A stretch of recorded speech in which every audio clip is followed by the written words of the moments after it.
The following is a presentation of the HAN Network, the leader for local news, sports, and entertainment in Fairfield and Westchester counties.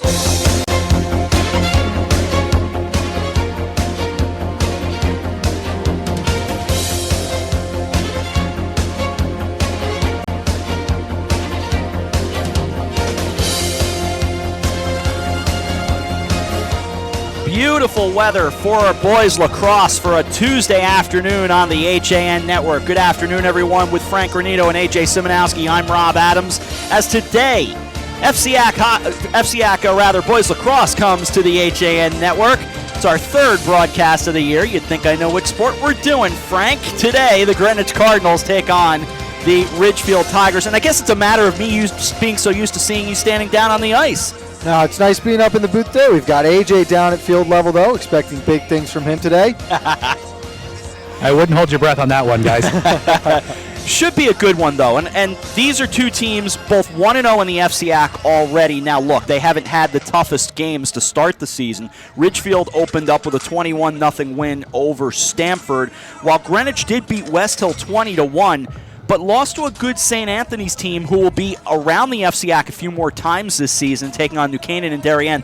They lost that game 15-6. I imagine we're in for a good one tonight, though. I think we absolutely are. These are both teams that have high expectations within the conference this year. Expect to see them try, at least in the semifinals, I would think, for the FCAC tournament. Both will hopefully, in their eyes, make it to the FCAC championship.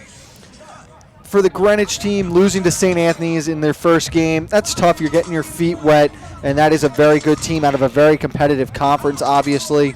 But what I like is that both teams took care of business against the schools from Stamford. You're expected to beat those teams. They came out, and there were no problems whatsoever. So we look forward to this one. I mean, a very early season matchup, but they're two squads and two schools that do love their lacrosse. And for Greenwich, certainly, you look for the big man. He's not hard to find, rather, number 6, Scooter Harrington. Now, the senior will play a huge role in today's game. He'll play both midi and attack for the Cardinals. We'll see him involved on both ends of the field. And we'll see if the size is a major advantage. We saw how much it worked out for him in football in the fall. What a beast he can be when he gets into his zone. It'll be a tough challenge for the Tigers today to keep him contained the entire 48 minutes. And Ridgefield, a talented squad as well. And as you said, they have the high hopes of trying to make a deep FCAC and certainly a deep state run. Well, it's a very confident team. This is a nice game to have early on your schedule. You get a feel of where you are in the conference, and there isn't as much pressure as there would be if you're in a week 7 or 8 of the regular season and your FCAC playoff standings are lying on the line. AJ, a quick thought from you down from field level. Just give us an idea of kind of the atmosphere. Atmosphere so far for both teams is a little reserved. They're trying to just get into their flow, as most teams would be on such an early season game. And they both head over to the respective sidelines as we get ready, but we will take a break here, come back, and get it going. Ridgefield and Greenwich FCAC boys lacrosse coming up right here. You're watching the FCAC on the HAN Network. Had a sports injury or a slip and fall that needs immediate care? Coastal Ortho Express Urgent Care gives you direct access to an orthopedic specialist fast without an appointment. Biking, golf, tennis, soccer, whatever the sports injury is, sprain or fracture, Coastal Ortho Express can help. Coastal Ortho Express Urgent Care open Monday through Saturday in the iPark building at 761 Main Avenue in Norwalk, or go to coastalorthoexpress.com. That's coastalorthoexpress.com. Like them on Facebook.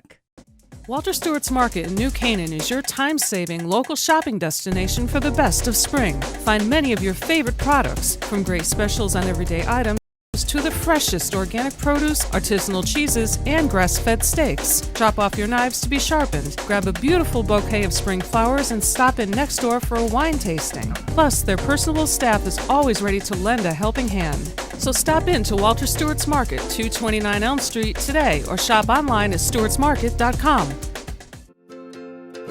Connecticut is coming back to hometown banking. To a partner that makes small businesses feel big. Where community comes first. Where high-tech tools go hand in hand with a human touch. Where you get the know-how only neighbors can deliver. Where saving time is important too. It's time to expect more. It's time to bank well. Bank smart. Bank local. Bank well. You are watching the HAN Network, and you're not alone. Nearly 500,000 viewers enjoyed our broadcasts in the first 5 months.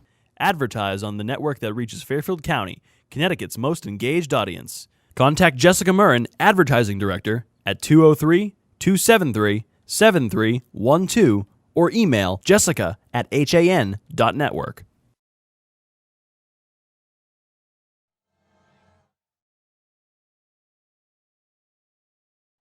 Back in Ridgefield at Tiger Hollow, Rob Adams, Frank Granito, and A.J. Simonowski, Eric Gendron directing. Want to say a hello to Harrison Steinerth, who has joined the crew tonight for the first time. So, well, another victim climbs into the HAN Madhouse. Happy to have him along. He's going to be on one of the cameras. A.J. Simonowski down, as I said, at field level. But we've got J.B. Cousins and Tim Murphy also on cameras. Marty Hersom also in the shop tonight. AJ, obviously it was overcast, raining a little bit this morning. What's the temperature like down there now? It's cleared up. Is it pretty windy? Despite a beautiful looking day, guys, it is actually pretty cold down here. The wind is whipping through, and I suspect as that sun gets lower, it's going to get cold on this field. They are saying a freeze warning, I believe, was the last I had heard. I know I was talking about that with you guys back in the studio today. Well, you know, Rob, we did the New Canaan John Jay Lacrosse game last week on a very cold, stinging day, and I talked with an unnamed source close to the Granito household who said that the players were struggling. It was a tough game because the refs blew the whistle a lot. You couldn't get into a flow, but more importantly, their hands were just frozen, which made it tough for players to hold on to the ball. Obviously, you're wearing gloves in boys lacrosse compared to girls, but it will be interesting to see if the wind does prove a factor down the stretch here tonight. Being at almost field level myself for that game, Frank, gloves didn't help all that much. Handshakes at the field, 52 degrees as we get ready to get started. Indeed, freeze will be on the way tonight. Greenwich in the red with the white. Ridgefield, the white with the orange and the black. And we are just about ready to get things going. And the wind whipping around a bit. You can feel it right now. We'll see how that wind handles the evening for us, and we are underway.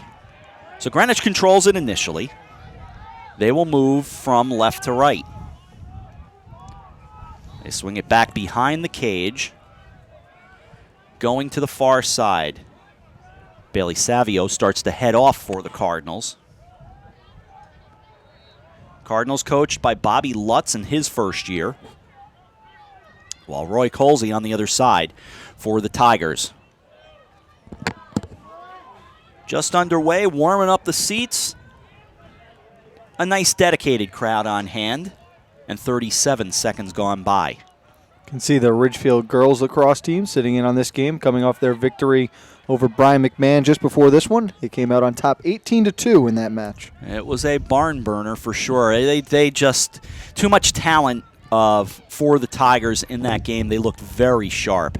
And that's one of the things, Rob, in the FCI for both boys and girls lacrosse, compared to some other sports where mismatched schools can hang around in games. The lacrosse teams really do a good job of taking care of business in games they're supposed to win. And certainly not trying to mock or, put anyone down. It was just a matter of, Ridgefield was far better in that game. To the near side it is. Played by Greenwich. They've controlled it for the entire first 90 seconds of this game.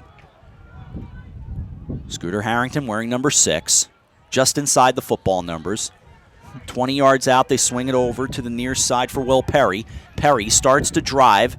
He'll head back behind the cage. A lot of ball movement and a big blast goes well wide.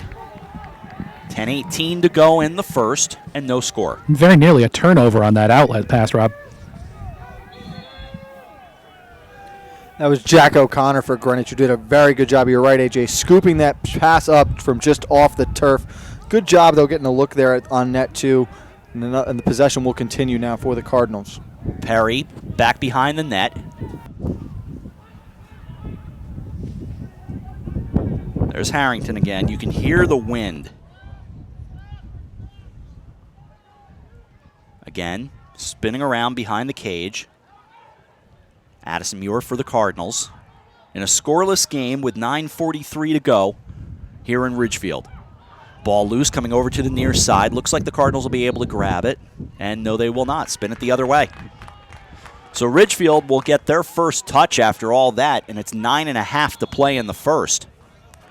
And Ridgefield coming out with the zone defense to start. They did a very good job of keeping the Cardinals to the outside, not allowing any of the cutters through the middle.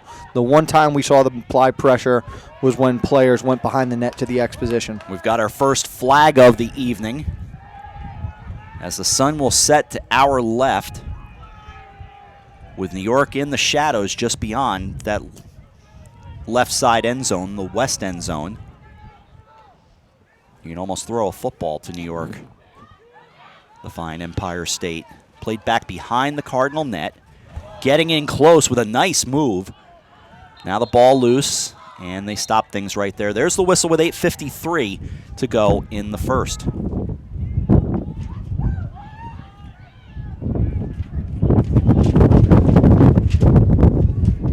And you can hear it. It's whipping.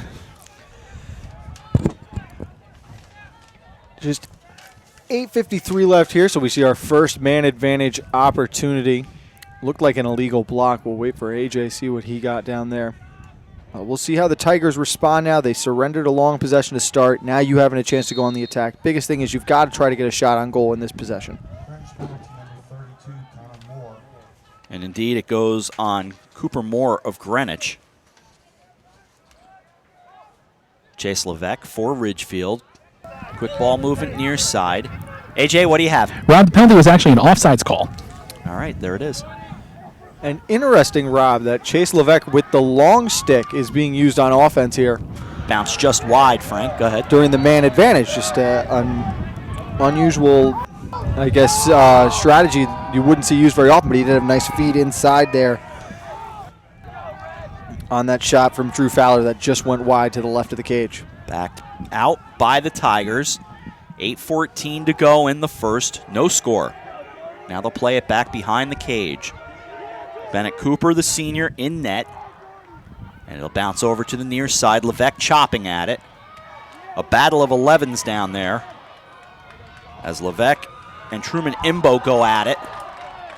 Crowd likes what they see as the Tigers retain possession. That was great hustle by Levesque to come up with that ground ball on the left side of the box there. Maintain the Tigers' possession as we're now back at even strength. Back behind the net it goes. John Kovach and I will long remember being right here in these seats, and I thought it was going to be a very similar type of day. Pouring rain early April. 2 flags fly. And they score to get things started at 7:28. It's 1-0. And that was a very strong play to the left side of the net from Shyler Blair.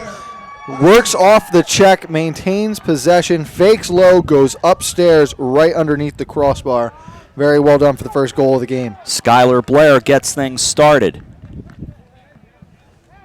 And that was Blair unassisted on that goal, Rob. So with 7:28 to go in the first. 1-0.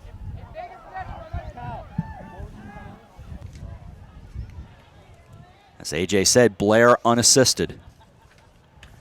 I was alluding to that game, 2014, and again, it was very early April. John and I were here on a day when it was raw and pouring rain, and these two teams played 4 overtimes. And as you know, Frank, overtime in lacrosse, it becomes 1 possession. It's and I can remember, obviously I never played lacrosse, but I can remember being at games my brothers played in when we were in high school that went to overtime, and it is the definition of sudden death, and I always thought of hockey as that ultimate kind of thing, but lacrosse, it just happens so fast. Ridgefield takes a timeout. We will do the same. 1-0 Tigers. We'll pause. You're watching the FCAC on the HAN Network.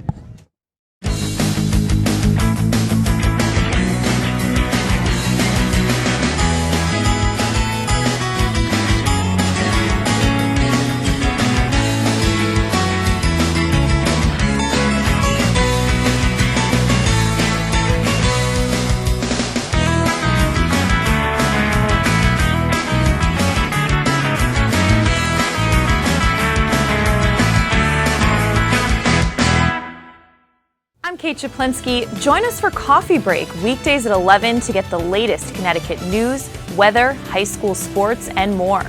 News doesn't get any more local than on Coffee Break on the HAN Network. Back in Ridgefield, 1-0, 7:14 to go, first quarter.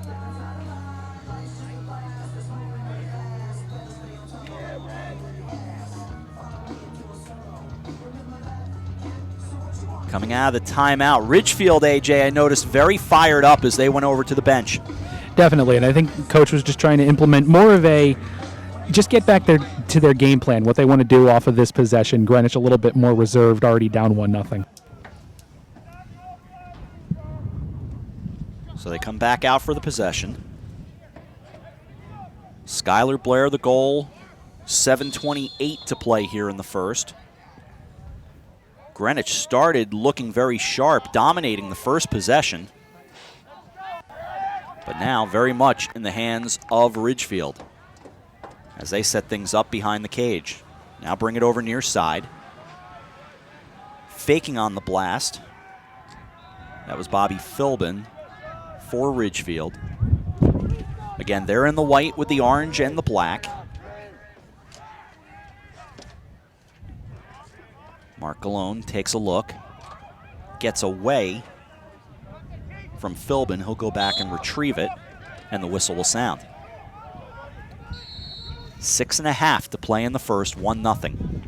That's a careless mistake there from Ridgefield. They'll be upset with that possession. Had done a good job of setting it up. Didn't force anything. Nice shot on goal there. Kicked aside. That is Chris Clem, who is in goal today for the Tigers. A big stop there on the first shot on target from the Cardinals. And he follows it up with a second one. The wind, by the way, that you can hear out of the north-northwest at 12 with a gust to 20 out of the north. And you can understand why, at least listening to it now. Off to the near side for Greenwich. They trail by 1, but very early on. Slowing things up. If you hear horns or other sundry noises, there is the other Tiger Hollow to our far right. Another beautiful facility here, all part of this great place. Dancing around, they bring it back out. Play it over near Cooper Moore, now down low. Will Perry goes behind the cage, setting it up, winds and fires out in front. Clem makes the stop.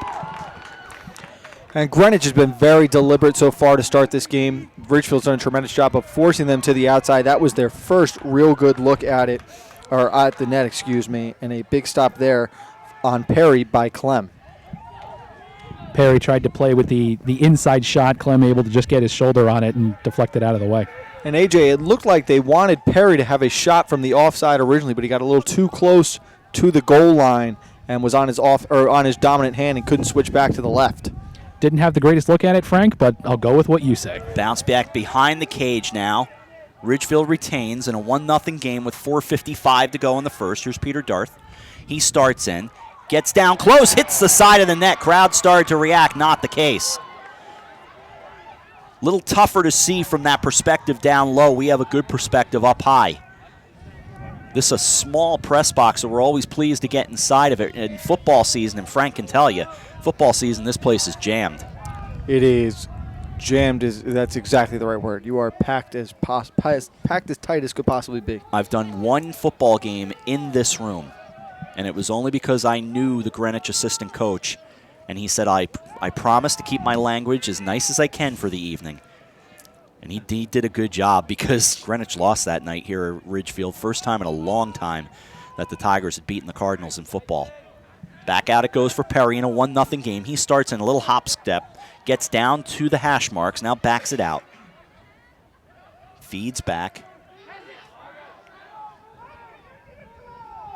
1-0 the score. Taken back again, just playing a little game of catch. Play it across over to the near side. Cooper Moore again. Now Moore to Matt Bauer, who feeds it across.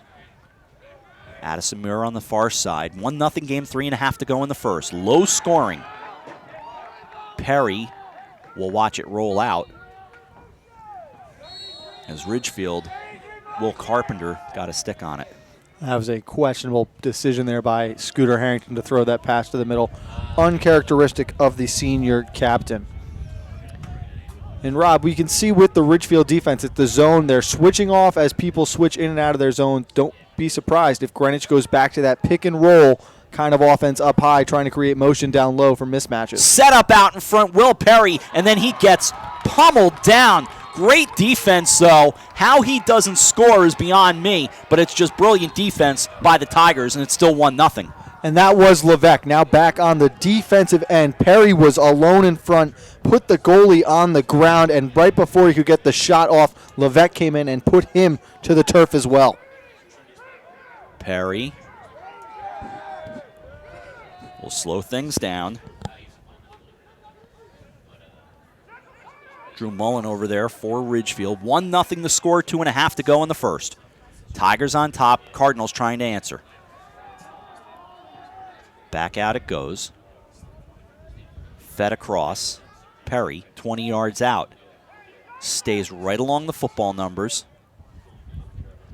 Feeds it behind. Bauer back there in a 1-0 game. Here's Perry. Dancing in 5 yards out. Lost the handle as it got knocked away. Scooped it right back up. Now the Tigers come away and a big push there, and there's the flag. Had to be called. And Perry a little frustrated there after having it checked right out of his stick from behind. Couldn't come up with the ground ball. Frustration shows as he throws his man down to the turf. And the Tigers with another opportunity now after defending against a long Greenwich possession. So still 1-0. 1:58 to go in the first. AJ, you're lingering right behind the Greenwich bench. Do you get a feel for anything down there? At the moment, Rob, the coaches are just imploring their guys to get something going. I feel like not very happy with the tempo the Cardinals have showed here. Back out it goes. Here's Levesque. Starts in, gets close, the bouncer, and scores! And that is one of the benefits of using the long stick on the attack. It is such a tough shot to defend when they go from high to low out of the long stick. So hard for a goalie to pick it up, and it is 2-0. And AJ, you're right, Greenwich does need to get something going now on offense, as they have been very complacent working the ball around the outside of the box. And guys, the Tigers bench is fired up right now.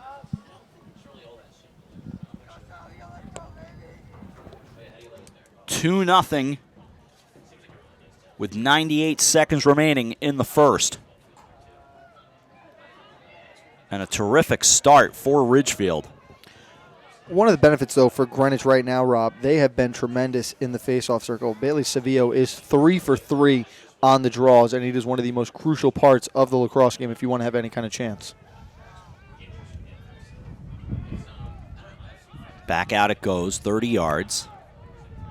A fake, now over near side. Here's Harrington, blast it, but right out in front of Clem. If there's such a thing as an easy save when you've got a rocket like that coming at you, that was it. And I think Scooter was on his offhand there. He's really a lefty shooting from that right side, but again, almost put it right into the stick of Clem. I don't know that was the shot Greenwich wanted to take. And his body language as he walks right along midfield kind of indicates that. 2-0 and 45 to play in the opening stanza. Out it goes. Played near side. They'll go back deep now. With a half minute to go in the first quarter. Looking for three. Spinning around. Getting in close and sending it over the top of the net. A good look for Ridgefield. A strong move to the net there by Blair. The little guy, very courageous, ducks under the check and just missed, sending it inches over the crossbar there. 17 to go in the first, 2-0 game. And got leveled for his time, Frank. Thanks for the effort, exactly. Here he is looking for more. Backing in, being chopped at. He loses the handle on it, tries to grab it. Fight for it to the near side. Greenwich had it, and they do get it. But the horn will sound. and quarter number 1 is in the books. After 1, Ridgefield 2, Greenwich nothing. Frank, AJ, and I return to Ridgefield High School right after this. You're watching the FCAC on the HAN Network. A Better View Window Cleaning Plus has been cleaning glass all over Connecticut for over 20 years. They also specialize in cleaning chandeliers, mirrors, skylights, tiles, and will power wash anything that needs cleaning. They hold an A+ rating with the Better Business Bureau and are fully insured and bonded. When you deal with a Better View, you're dealing with the best, not the rest. Call today for a free estimate, 203-284-8836, or visit them online, abetterviewcleaning.com. Join the HAN Network and Make-A-Wish Connecticut to help make travel wishes come true for local kids with life-threatening medical conditions. Donate your unused airline miles to the HAN Network Wishes in Flight campaign. Over 70% of wishes granted involve travel, and your unused airline miles can help make kids' dreams become a reality. Plus, once you donate your miles to Make-A-Wish, they will never expire. Donate your unused miles and help the HAN Network share the power of a wish. Hi, I'm Rob Adams with my good friend Donald Eng, and we're the home team for Nutmeg Sports, Monday through Wednesday at 2 o'clock right here on the HAN Network. We are the place for all things Connecticut sports, so come hang out with us on Nutmeg Sports. Don? They don't call him the best color man in the game for nothing. Nutmeg Sports, 2 o'clock, Monday through Wednesday, right here on the HAN Network. Back at Tiger Hollow, inside Lancaster Field at Tiger Hollow, Rob Adams, Frank Granito, AJ Simonowski down sideline. It's 2-0. Ridgefield on top of the Greenwich Cardinals. And AJ, you were down there for the intermission. What's the difference on those sidelines right now between the Greenwich and Ridgefield side? Night and day, guys. Greenwich's side very reserved. His coach is trying to preach, just play your game, guys. Get back to what we do. Ridgefield, on the other hand, energy, excited. There's momentum here building for the Tigers. And you got that feel, Rob, when Ridgefield came out of the tunnel today. Greenwich was completing their jog around, and they almost both met at the 50-yard line. And Ridgefield came out, fingers pointing, very loud. They were amped up for the start of this one. Sometimes that can be a little bit of a ruse, but so far the energy working in favor of the Tigers, at least if you judge it by the scoreboard. 2-0, second quarter underway. Greenwich will go to the far side now, working from right to left. They're in the red with the white. Will Perry lost the handle on it, but will go and scoop it up. Chase Levesque has been quite a presence early on. He has a goal and certainly been a defensive force. Yeah, he's been all over the field. Again, it is such a credit to his ability seeing him so involved in this Tiger offense. Far side, now they'll bring it across. Here's Scooter Harrington. You can see the shadows really descending on the field now. Losing the handle on it. They will run for it. Greenwich loses it. Now they fight for it at the line. It's going to go back the other way. So Greenwich will take it. And that has plagued Greenwich early on in this game. We have seen several passes that have missed sticks or been deflected out of the line of fire, and they have got to be more consistent and more conservative right now, trailing 2-0. Bring it over to the near side. Jack O'Connor for Greenwich in a 2-0 game. Ridgefield with the lead. Perry trying to get on the scoreboard. He backs it out. Feeds it to Cooper Moore. Moore over to O'Connor, who gets it back. O'Connor and Michael Sands playing catch. Now far side, Perry with a little hop step as he grabbed it. Dancing to try to get around a man, goes far side. Waiting there, Moore. The fake to move in by Bauer. And they play very patient. O'Connor now to Harrington. Harrington looking. Feeds in close, and a blast goes wide. That was a nice shot there, ducking out. O'Connor just sent it flying high over the net. First quality shot for Greenwich in a while. Something to keep an eye on, Rob. Watch where Perry moves around in the offense right now. He'd been matched up with Levesque for most of the first quarter. He's now over on the opposite side, matched up with Drew Mullen. Harrington kind of sent it over the back of the net. Now O'Connor goes far side. Cooper Moore. Near side Perry. Perry Slows and backs it down. Dances in close, goes far side. Little fake over. 2-0 game. Ridgefield on top. Fake on the pass. Now Harrington back behind. Bring it near side, back it out. 20 yards out. O'Connor working his way in from the midfield. Bounced along, and Greenwich will retain it with Bauer. And a whistle and a timeout. And I think Coach Lutz is a little frustrated down there right now. Really cannot get anything going against the zone defense. They have been smothered to the outside, cannot get any shots whatsoever from shooting or high-quality scoring areas. Let's take a break. Ridgefield on top, 2-0, 9:18 to go in the first half. We're back after this. You're watching the FCAC on the HAN Network. The HAN Network is the leader in local broadcasting in Fairfield and Westchester counties. We reach tens of thousands of viewers via our live news, sports, and entertainment broadcasting. We can create your advertisement and broadcast it through our programming to one of the most affluent markets in the United States. And remember, our broadcasting is live, which means viewers cannot skip or click past your marketing message. And we measure our audience and their demographics on every broadcast. To advertise on the HAN Network, contact Advertising Director Jessica Murrin at 203-273-7312 or email jessica@han.network. I'm John Kovach. I'm a newspaper editor. I'm a high school football coach. I'm a television presenter, and I want you to love fishing as much as I do. Tune in to Yankee Fisherman, Thursdays at 1 on the HAN Network. It's like going to the tackle shop without leaving your office. 9:14 to go in the first half. 2-0 the score. Greenwich just using their first timeout of the first half. One remaining. AJ, you were down by the sideline. What is going on with these Cardinals right now? Frank, I wish I had an answer for you. Everyone on the Cardinal sideline is very reserved right now. Heads down. They don't have a whole lot of energy going, either on the field or off it. And Rob, I think, Perry has been active. He's moved the most out of all these Cardinals. He's looked good with the ball in his hands. Tigers have double-teamed him a lot. They've got to find a way right now to just get the skip pass over. There will be an open man when that double team comes. Greenwich back on the attack. Down 2 and unable to get anything going so far. Credit to Ridgefield. Back out O'Connor. O'Connor feeds Perry. Perry's just waiting to get on the scoreboard. You can almost tell. Here's O'Connor. He tries to make a move, gets around the man, tries for a ground ball, and he scores! That's one way to get it going. Greenwich cuts the lead in half. It's 2-1. And it was a really good job by Perry there. He came over like he was setting a pick and faded away. That drew the defender with him, opening up the shooting lane for O'Connor, and a mid to high rocket out of the right hand.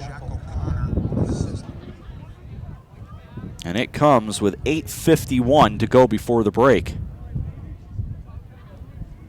And actually, guys, the Tigers goalie did get a piece of his body on it. It looked like it hit him in the chest. It just caromed up over his shoulder and into the back of the net. And that's the movement you'll get off those low to high shots. They'll be working up with the spin as Savio wins his 5th draw. He is 5 for 5 so far today. Bailey Savio doing a good job on faceoffs early on. Harrington back behind. Turns around, feeds it back. Michael Sands. Sands inside the numbers, between the numbers and the hash marks. Here, Perry. Excuse me, not Perry. I beg your pardon. That was Power. That was Bauer. Now Perry. Moves. Thought about the shot. Thought better of it. Levesque all over him. Down close. Bounced around. Here's Harrington fighting for it. Fighting off his man, and it'll be taken away by Sands. 8 minutes to go, first half, 2-1. Perry. Again, Greenwich patient. Perry trying to find a Perry cutting inside and scooped away and turned back.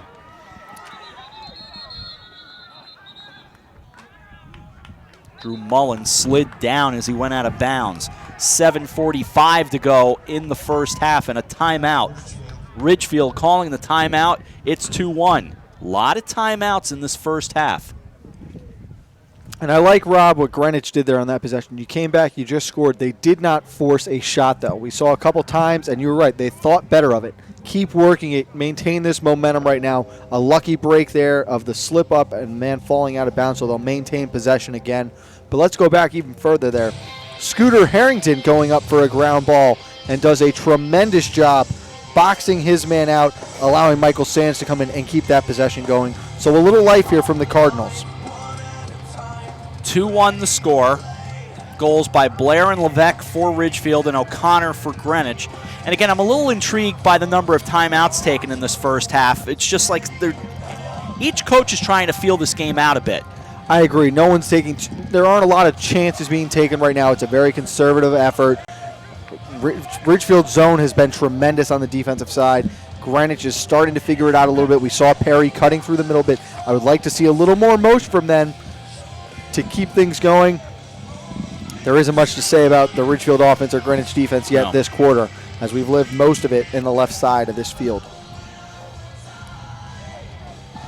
Greenwich has already come back out. Now Ridgefield rejoins them. Clem will play in front of the net that was part of the area where some of the turf got replaced at the very beginning of the season. And when I say very beginning, I mean the very beginning of the high school season. That far back to our first football broadcast in the FCAC so long ago. And Rob, going back to that last possession, they're going to say that Ridgefield called the timeout right before he slipped out of bounds, so that is why they're on possession now. So a good use of the timeout from the Ridgefield coaching staff. Very effective for sure. Played back behind the cage. Now they'll come over near side. Frank might not remember us being here for the broadcast, but I'm willing to bet you were here for the game. I do remember you guys being here. It was before we knew each other. That's right. We were not set to be working together yet. I was hoping that maybe the special teams coordinator could get an interview, but maybe next year. I believe I interviewed the quarterback that threw a couple of touchdowns that night after that game, as New Canaan knocked off Ridgefield here. That seems like a lifetime ago, and yet that was only September. But that was when they put some new turf down. They have always been very good to the HAN network here at Ridgefield High School. We basically lived here on that particular Friday. Moving in, Tigers up 2-1. They go back behind the cage, swing it to the far side. Fighting to get in, but no movement. So they'll bring it back out up high. Greg Gatto for Ridgefield. Now Skylar Blair. Blair dancing, trying to back in. Tangled up with Callan Smith. Again behind the cage. Both teams patient, and thus you get a 2-1 game with 6 to go in the half. Working, backing, firing. On net, and they score!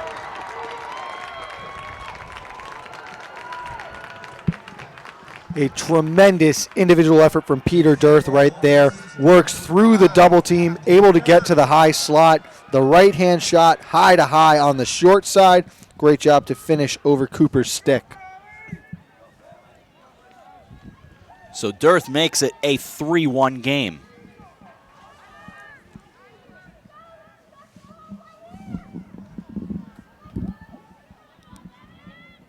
And that's a huge possession for Ridgefield. Your first offensive possession of the quarter.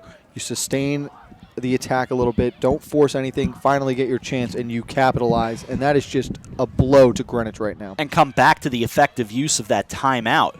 Sliding out of bounds, make that timeout call, save the possession, and get the goal. It's huge. It's huge. So 3-1 the score now, and Ridgefield comes away with the loose ball off the face-off, and Levesque scores 4-1. Frank, what was that you were saying about individual efforts? Oh, just in a huge turn of events right now. And it's exactly like Rob said. The timeout changes the whole complexion of this quarter right now. And Levesque, again, the long stick midi. with the high-to-high shot this time, as Cooper is expecting it to go down low. Great job to finish for his second goal of the night. It reminds me of the Mark Ivanchik goal all the way back last year in the States. Ivanchik, again, the long stick, as you watch off the draw, Frank. And Levesque comes in from the wing. The first time Ridgefield has won a draw today. Works it straight down the field himself, shooting to the stick side of Cooper, right around the middle of the net, and a great job to finish, as Greenwich now wins another draw here. And Greenwich, quick answer, trying Harrington. Harrington thinking wrap around loose ball. And Levesque right there again. And that was a missed opportunity for Greenwich. Harrington was wide open on the back door, just could not handle the pass that handcuffed him, and they were unable to capitalize on a huge opportunity. 2 goals in the span of 8 seconds, and it's a 4-1 game. And that's one of the exciting things. That's probably the most exciting thing about lacrosse, is how quickly goals can be scored. Yes, without a doubt. 5 minutes remaining in the first half. Ridgefield getting close on the doorstep for more. Lost the handle on it, though, and one problem. Need the ball. He gets it back. Dearth has got it. Now they go to the far side, in fact. And they'll settle things down back there. Bring it over near side. 4:27 to go before the break. Getting close, out in front, very close, and they score. How about another for Skylar Blair and make it 5-1? Ridgefield goal is second of the game, unassisted, number 2, Skylar Blair. And the Cardinals, I think, wisely take another timeout. I think they have to, because they are just not right. Things have completely turned away from what they were doing. They were playing a possession game. You were fine in a low-scoring match, but now that it is expanded to 4, you need to start having quick, effective possessions. 3 goals in the span of about 90 seconds. We take a timeout. Ridgefield 5, Greenwich 1. We're back after this. You're watching the FCAC on the HAN Network. Can't wait for it to get warmer so you can start fishing again? Get over to the Dock Shop, where they have the latest in fishing tackle, marine electronics, boating supplies, and more. But remember, the Dock Shop isn't your average tackle shop. You'll also find the finest selection of nautical apparel, jewelry, home decor, and gifts in New England. Boater, beach bum, fisherman, or simply love the New England coast, this is a unique place to shop. The Dock Shop, 51 Tokenique Road, Darien, 609 Riverside Avenue, Westport, dockshop.com.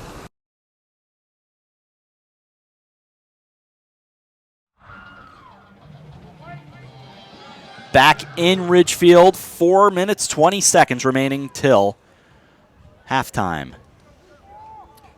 And AJ, you talked about the heads down being on the sideline of Greenwich right now. It is almost carrying over onto the field as some of the attack men right now, heads hanging low, that just what's going on look as they carry themselves about right now. Controlled by Greenwich, sent down in front and turned back the other way. They seem to get some mojo back after the goal from O'Connor, but 3 quick scores from Ridgefield, and they're back on their heels.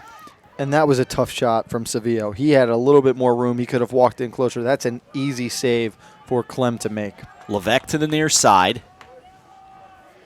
Now Skylar Blair. He has 2. It's 5-1 Ridgefield. Played back behind the cage. Drew Fowler to the far side. Peter Dearth gets in close. Another one.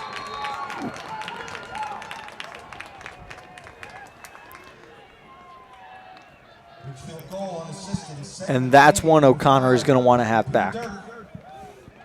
A great effort from Dearth, a good hard shot, but that was right around the stick of O'Connor, and I bet you he thinks he should have had that one. And guys, there's not even any analysis I can give you on that. Dearth took it himself and took the shot. And Rob, I was actually about to say, don't be surprised if we see Ridgefield get a little deliberate with this possession. Yeah. And yet, all of a sudden, it's a 6-1 game.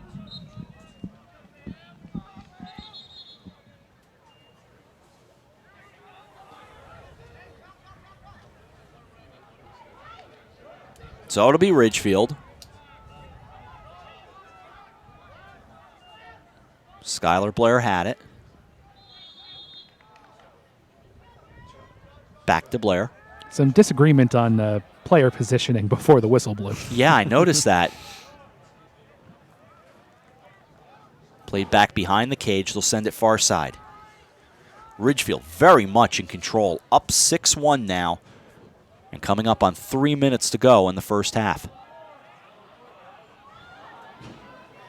And if you're the Tigers, don't change anything right now. If attacking has been working for you, stay on the attack. Continue to go at them.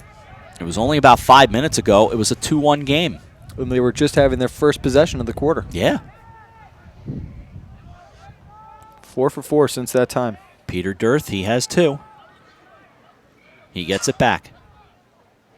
About 20 yards out. Just working the ball far side. Fake the shot. Dirth moving in 10 yards out. Sent it just wide. And I'll tell you what, if he could have buried that corner, he had Bennett Cooper beat. Excuse me. He almost decapitated Blair standing behind the net, too. He did. A fake on the shot. Dirth again, 20 yards. Again, Ridgefield just retaining this ball, something furious. Now it goes out of bounds.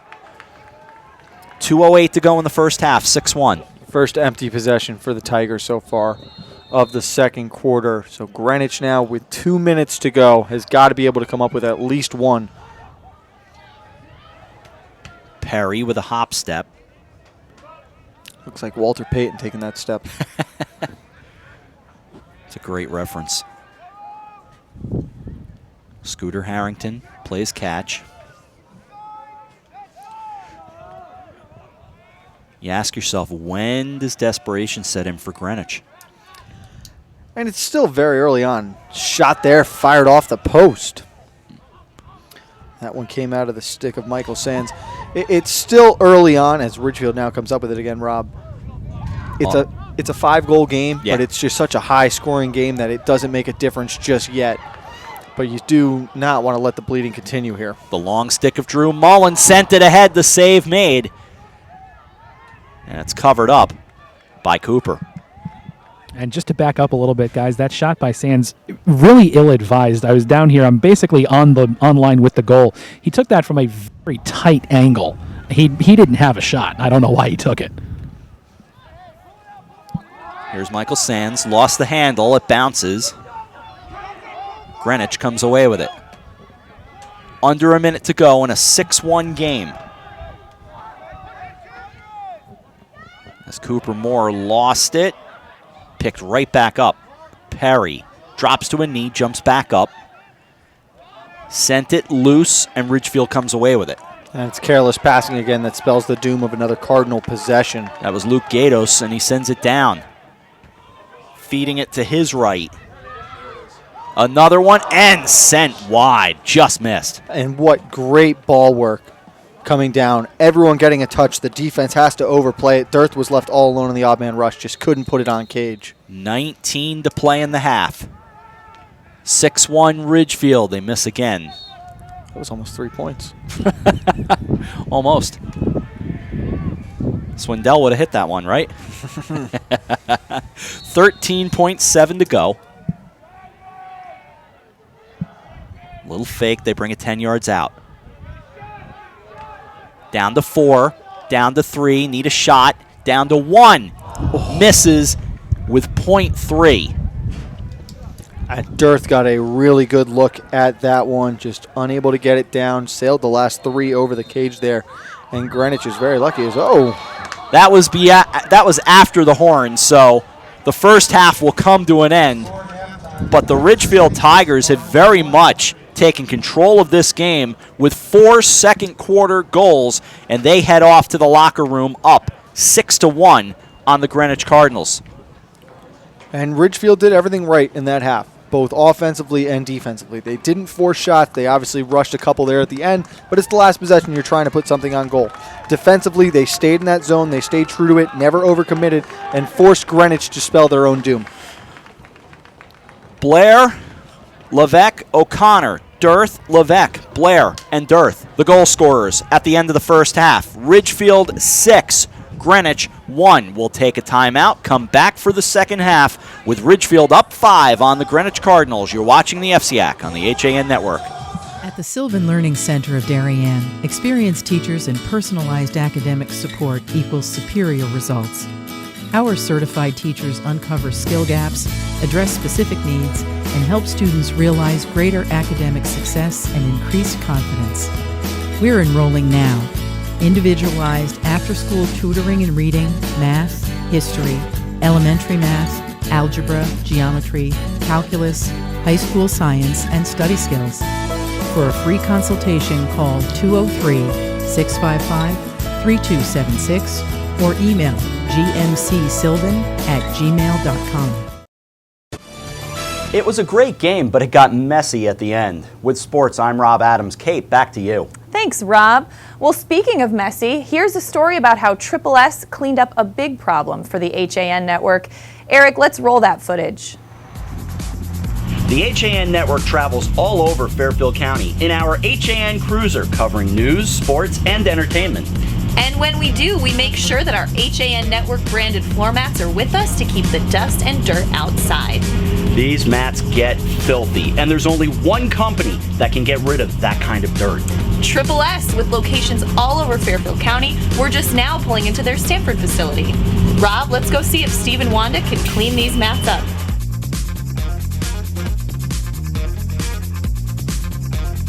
Wanda, Steve, literally thousands of feet have walked across our mats in the last 5 months in wind, rain, mud, more. Is there any way you could make these mats look like new again? No problem. That's what we do here. Come on in. For more than 50 years, Triple S has been Fairfield County's expert service for carpet, upholstery, and drapery cleaning.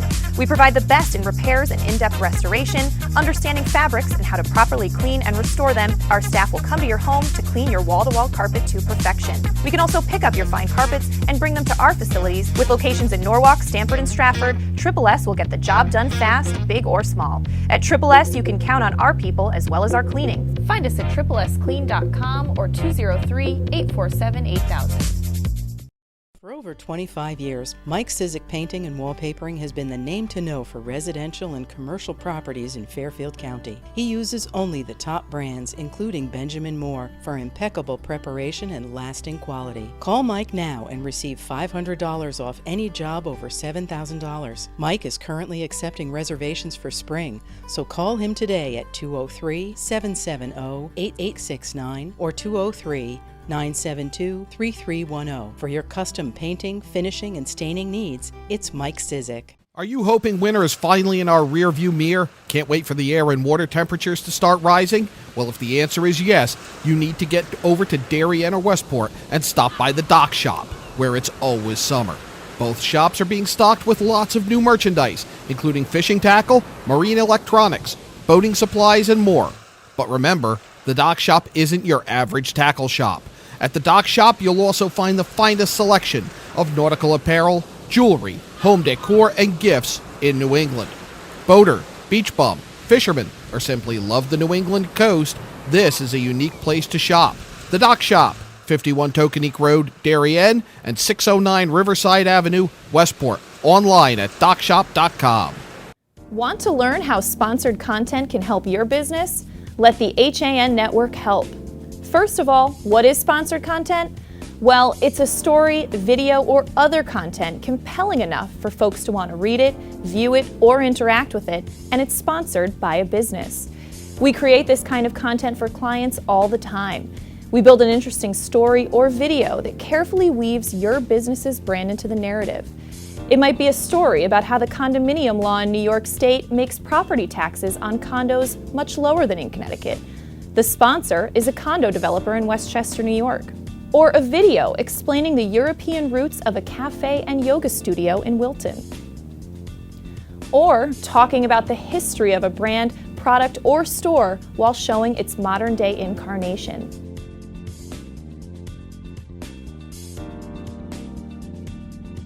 Or even a poll that asks readers to answer a question that leads them to your brand. Let the HAN Network Content Studio build a story around your business.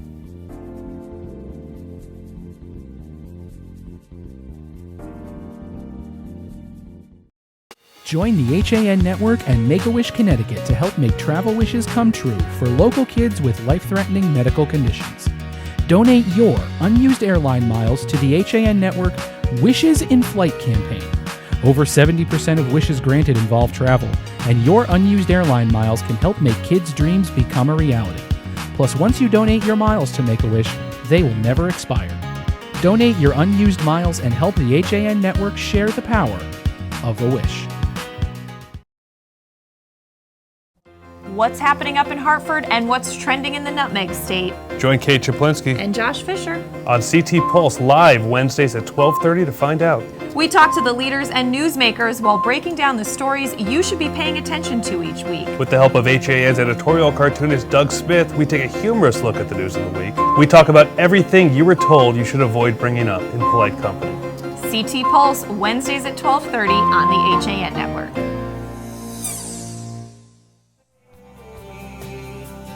When it comes to local entertainment, we've got it all.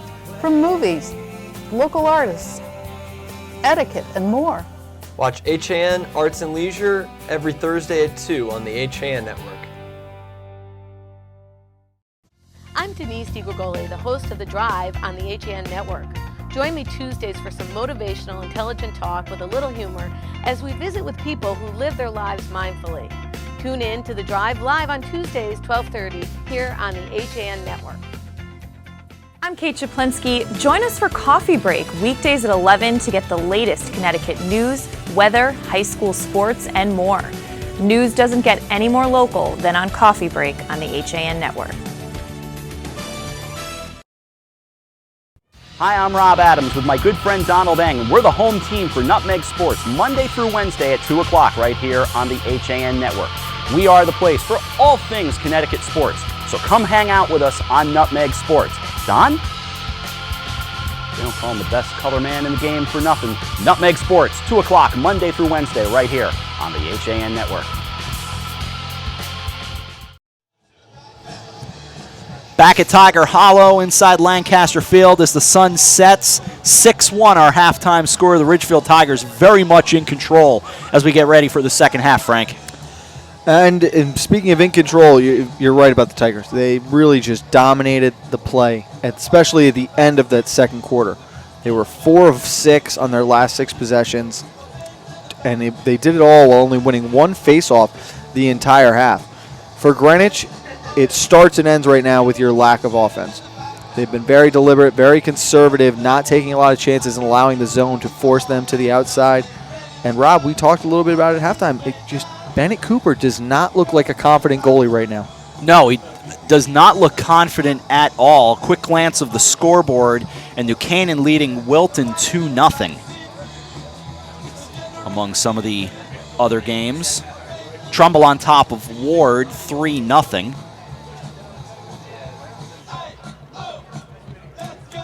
And those are your scores that we can glance at. Also, a final in from earlier today. Staples 19, Trinity Catholic 0. I think they're just playing the Jock Jam CD. It does kind of seem like they're playing the old ESPN Jock Jam CD with the ESPN commentators edited out. I'm on board with it. I'm a huge Jock Jams fan. Speaking of another Jock Jams fan, let's go down to AJ Seminowski. AJ, you have switched sides down there now. What is it like on the Tiger sideline at the start of the second half? Well, Frank, the first question is are you ready for this? Guys, move down here on the Tiger sideline. They're cruising. Everybody's loose, smiles. You can feel that they have the momentum right now. They went inside during halftime. AJ, Greenwich stayed out. Has the temperature dropped significantly from our first face-off, do you feel like? Oh, yes. It is definitely much colder down here. The wind is still, it's not gusting right now, but it's kind of just wafting along. You can definitely feel it. As we waft our way into the second half. Waft is a word I don't get to use very much. No, and you played it well. 47 degrees, in fact, as we get ready for second half action. Something to keep an eye on. Perry was just meeting with the Ridgefield trainer. I think he might have just been asking for a little extra tape. We'll let AJ keep eyes on that. The benefit for Greenwich right now, you've been great in draw controls. win this draw, get on the attack, and take some shots, but take high percentage shots. Don't force it from 25, 30 yards out. The wind situation, it's averaging around 7, but it could gust up to 25. And Rob, I would say that's well within what I've been feeling down here. It's nice and warm up here, AJ. Thank you, Frank. I appreciate that. It's nice being on the other side of this. I'm sorry I can't be gracious about it just yet. I see a note, by the way, coming across from John Nash that I want to pass along to you, and some unfortunate news for Silas Redd, a one-time Fairfield County standout football player.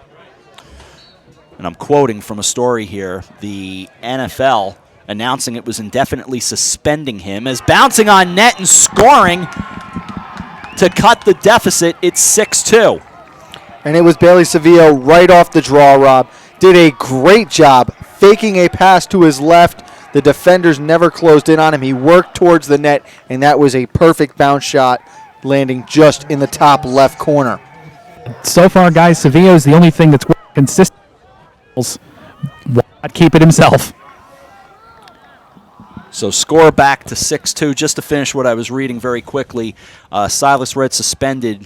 The Washington Redskin running back suspended for violating the league's substance abuse policy for the second time in just 5 months. And that is a local Fairfield County kid, so unfortunate news there. Greenwich trying to cut this deficit down. It's 6-2 now. They scored just 7 seconds in as Perry throws it back. O'Connor brings it over near side.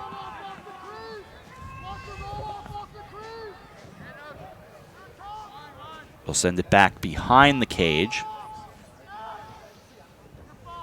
42 seconds gone by here, second half. Here's O'Connor as he takes a look. Cooper Moore to his right. It's Moore who gets it. It's Moore who blasted it, and it got deflected. This is one of those facilities that does have plenty of fences, so the ball does stick around. New Canaan, for instance, I can only imagine the trees are littered with lacrosse balls back in those woods. Footballs, for that matter, now that you have Swindell kicking. And look at this goal from Greenwich to get it to 6-3. The nifty wraparound as he fell. And go ahead, AJ. I was just going to say, Scooter Harrington. That's it. That's all I got. Scooter Harrington. He tried it in the first half. He was denied the second time coming around. A great, great job, though, to stay out of the crease while falling towards the goal there, getting the shot off. We look at the replay here. It was right off the restart. I almost missed it. Looking around, the ball came in. If I had not been standing right here, I would have missed it. And they caught the defenders sleeping. Scooter just takes the pass quickly, dives for the net, uses all 6'6" of that reach to get around and squeeze it through the 5-hole. So 6-3 the score, and now 10:55 to go. 2 goals in a span of 57 seconds. And Rob, we have now 9 goals on the day. We do not have an assist yet. Here's Will Perry. Actually, I'm going to correct that. We had an assist on the last goal. I believe it was Matthew Bauer. And O'Connor had it knocked away. Nice play by Clem to get his hands in there. It was Cooper Moore, the freshman, picking up the assist on the Harrington goal. 10:30 to go, third quarter. That is Moore for a moment. Then he gave it off to Bauer. Back out O'Connor. Far side Sands. Sands feeds Perry on net. Clem the save. That's a big stop for the Tigers. But more importantly, Greenwich has found themselves chipping away at this. They've cut the deficit in half, and they're right back in this game now. Just do not force anything on the defensive end or take a dumb penalty here. Play out the possession, and you'll be fine. 6-3, 9:55 to go, third quarter. Peter Dirth sending it along the numbers, gets it back. 25 yards out. Skylar Blair. They'll play catch right along the near side. Doing it all over again. Blair fakes the shot. Dearth charges in. Does blast on net, but it's going to turn the other way. 9:25 to go, third quarter, 6-3. And even though there's a whistle there, Rob, that's a big save for Cooper. Just to get the confidence up. It was a shot from far out. He got his stick on it, though. That'll help him out moving forward here. So now Greenwich on the possession in the red and white, moving from left to right, but not so fast. The whistles blow, and the officials say, hang on, we got it. There was an incorrect offside call there. Greenwich did have an appropriate number of players on the offensive side of the field. Whistles again. The officials say my time.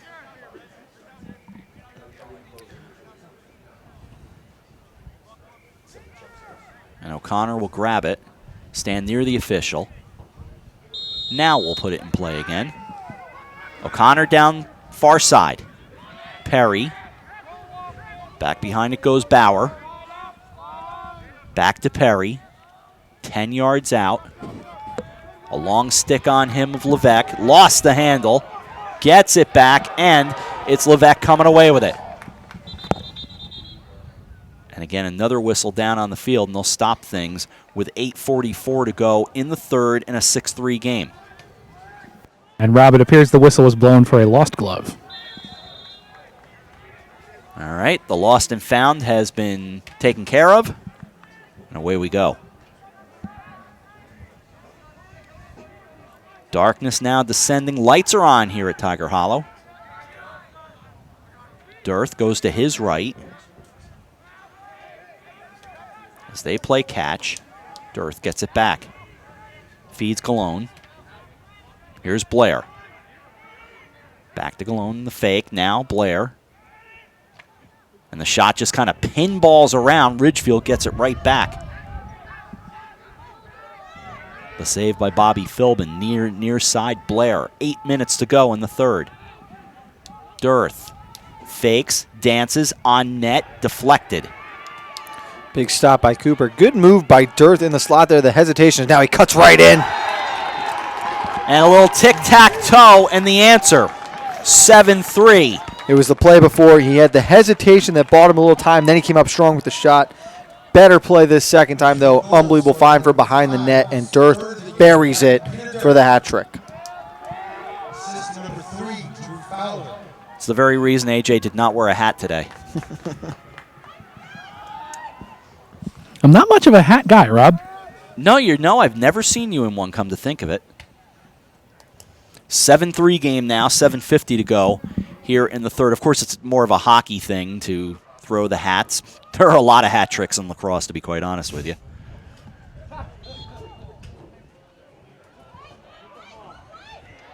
Flipped around. Bailey Savio gets the win. Greenwich gets the ball.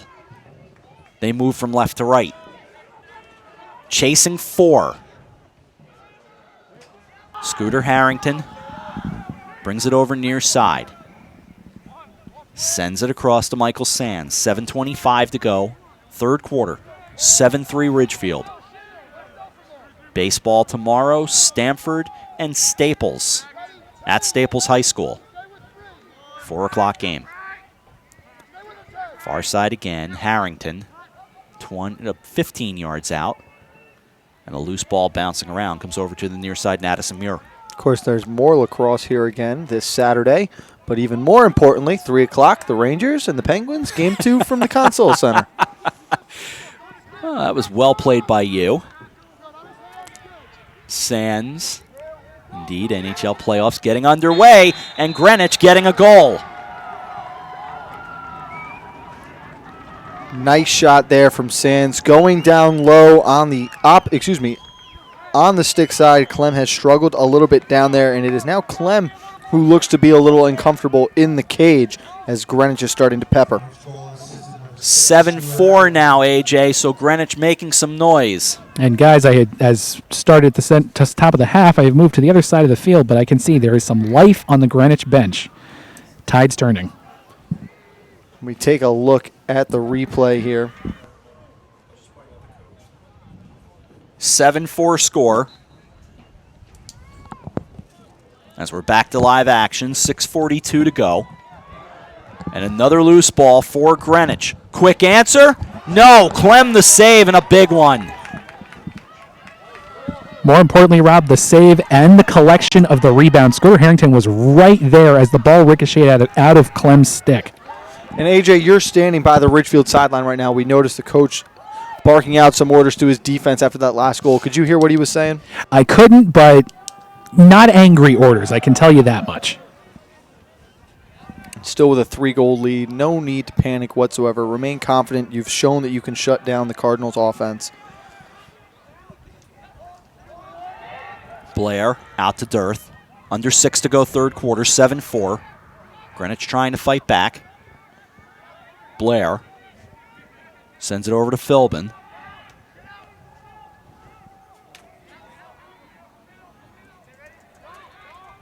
Here's Blair. Skylar Blair wearing number 2. Peter Dearth misses back behind the net with 5:38 to go. Third quarter. Pulled that shot just a little wide.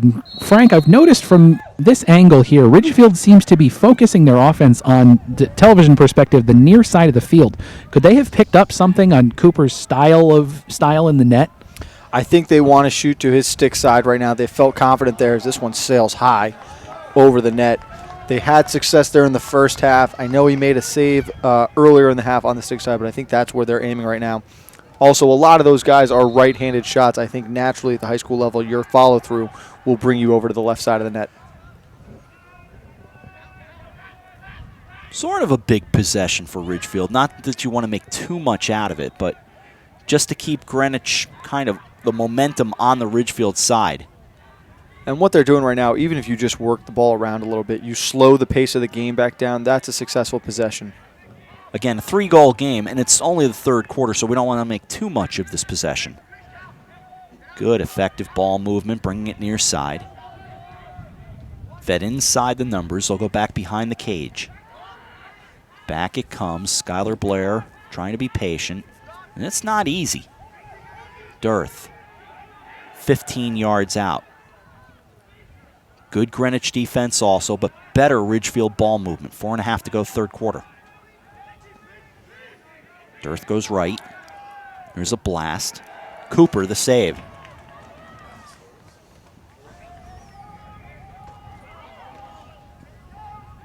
Dusk in full effect here in Ridgefield now, and the loose ball. And Perry gets it back. Will Perry moving from left to right. Greenwich in red and white. Trying to do it all himself. Now he thinks better of it. It's a good job by Levesque in transition there. Perry was really looking to run. He had the wrap check and the stick check effectively used to slow him down and stop the fast break.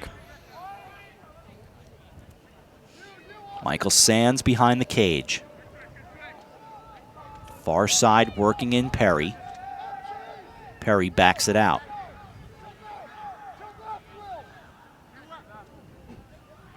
Back behind the net. Quick cut down low, and he misses. That was the freshman Cooper Moore as he looked to the sky and discussed with himself right there. A little frustrated, felt he could have finished that on the doorstep. Addison Muir back behind. Austin Pavone on him for Ridgefield. Pavone comes over with Perry. Behind the net, Harrington. Out in front, trying to shoot too soon. That was Sands, but they get it back, and the ground ball comes back behind with a bouncer. Another opportunity on the doorstep that just can't be converted because of a mishandled pass by the Greenwich Cardinals. 3:02 to go third quarter, 7-4 Ridgefield leading Greenwich here at Tiger Hollow. And that one definitely, that one stings a little bit more. Sands had just the net in front of him. Bauer out to Muir. Far side Perry. Perry between two defenders, trying to fight his way out of that sandwich. He does. Will Carpenter, one of those defenders. As the Tigers bench roars in approval. I noticed that. Tigers roar. Well played. Ball will go back behind. Here's Harrington. Scooter. Turns as he backs in. Little hook pass there, almost like a sky hook down low. Bounces off the side of the net. Clem comes away with it. And they do handle it. Big missed opportunity there by Cooper Moore, just losing track of the ball as Ridgefield now seems to be fighting it here, unable to connect on their past few passes. Teddy Lynch got across the line. Now they all scrum for it. Bodies colliding, and a whistle. The Greenwich bench comes alive, and now a flag will fly. The possession continues. Sands. And the whistle stops things with 1:31 to go here in the third quarter, a 7-4 game. That was a big stop by Clem. It got him on the hand, though, as he's trying to shake it off right now. Good individual effort from Sands there, trying to just back his way in on goals. But Austin Pavoni standing up tall, forcing the tough shot. And the lead stays at 3 with 91 seconds to go in the third quarter. All right, guys, just a procedural penalty here on the Tigers. I believe that's Skylar Blair serving it. Yes, it is, Rob. 1:31 to go here in the third. 7-4, Greenwich trailing Ridgefield. Now Greenwich playing a man up. This is their first man advantage of the night. Penalties have been minimal for the most part. And a blast on net. Oh, recovered by Clem. O'Connor with the shot. Ridgefield trying to get it back in transition. Greenwich trying to play the ground ball. And it's Dirth who comes away with it, but a whistle. And a timeout. With 1:07 to go in the third quarter, we'll take a break as well. Ridgefield up 3 on Greenwich. You're watching the FCAC on the HAN Network. Connecticut is coming back to hometown banking. To a partner that makes small businesses feel big. Where community comes first. Where high-tech tools go hand in hand with a human touch. Where you get the know-how only neighbors can deliver. Where saving time is important too. It's time to expect more. It's time to bank well. Bank smart. Bank local. Bank well. You are watching the HAN Network, and you're not alone. Nearly 500,000 viewers enjoyed our broadcasts in the first 5 months. Advertise on the network that reaches Fairfield County, Connecticut's most engaged audience. Contact Jessica Murrin, Advertising Director, at 203-273-7312 or email jessica@han.network. Back at Stephen Lancaster Field at Tiger Hollow. 7-4 the score, 1:07 to go in the third quarter. Ridgefield up 3. On the out-of-town scoreboard for varsity girls lacrosse, New Canaan defeated the Greenwich Cardinals today 14-10. That game was at Dunning Stadium inside of Hawes Plaza. As the debate continues on Dunning Stadium and Dunning Field, Mr. Simonowski has a different take on that title. Frank, that was Dunning Field at Hawes Plaza. I was there when they opened it. All right, I'll take care of you two later. All right, guys, just a note here from the Tiger sideline. Clem was absolutely fired up coming off the field at that timeout. Peter Dirth sends it down along the numbers. Under 1 to go, third quarter. Gets it back. He has 3 on the day. Feeding it to the near side.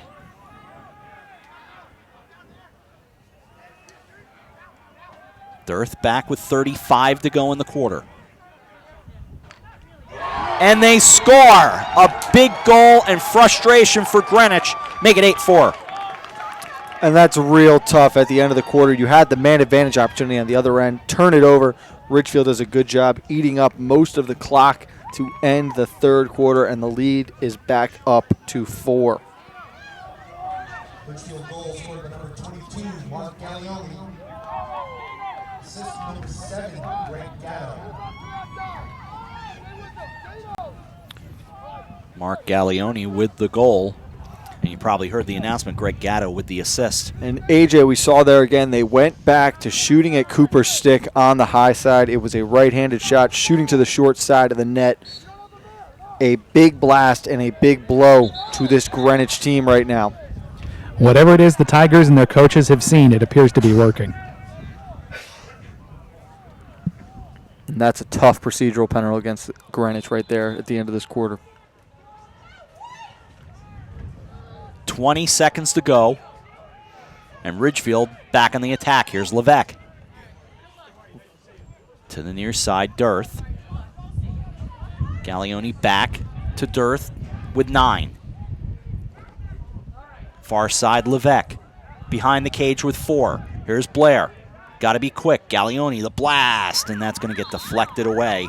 Third quarter in the books, and 8-4 the score as we head toward the final frame. We will take a break, come back, and start the fourth right after this with Ridgefield leading Greenwich 8-4. You're watching the FCAC on the HAN Network. Walter Stewart's Market in New Canaan is your time-saving local shopping destination for the best of spring. Find many of your favorite products, from great specials on everyday items to the freshest organic produce, artisanal cheeses, and grass-fed steaks. Chop off your knives to be sharpened, grab a beautiful bouquet of spring flowers, and stop in next door for a wine tasting. Plus, their personable staff is always ready to lend a helping hand. So stop in to Walter Stewart's Market, 229 Elm Street today, or shop online at stewartsmarket.com. Hi, I'm Rob Adams with my good friend Donald Eng, and we're the home team for Nutmeg Sports Monday through Wednesday at 2 o'clock right here on the HAN Network. We are the place for all things Connecticut sports, so come hang out with us on Nutmeg Sports. Don? They don't call him the best color man in the game for nothing. Nutmeg Sports, 2 o'clock Monday through Wednesday right here on the HAN Network.